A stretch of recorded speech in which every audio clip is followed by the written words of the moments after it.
She's only got one little flower head left, but she's blooming and she's beautiful.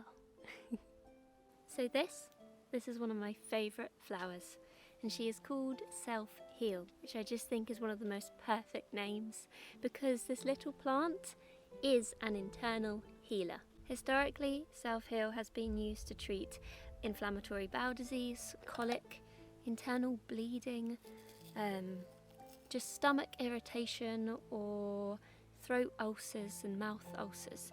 So it really is an all-round internal healer, and it's also nicknamed Heart of the Earth, which again I just think is so perfect. You also get a taller growing Self-Heal.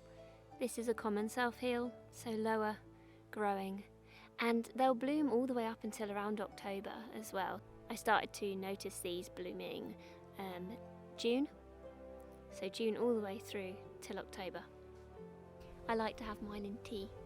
But it's also the folklore, or some of the folklore that I know of, that is associated with this flower that I really, really love as well. It is said that the druids used to gather Self-Heal, which makes sense because of its many healing properties.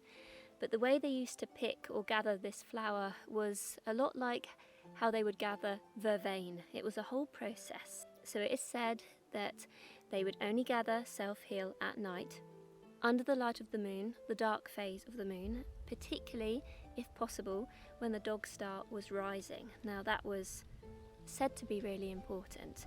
And when they would gather the plant, they would dig it up from the root, hold the flower up in the left hand, and then give thanks to the plant and the earth from which they took the Self-Heal from. I think it's beautiful, and how Mother Earth provides these little healing gems, literally grown, blooming up from the earth, from the soil.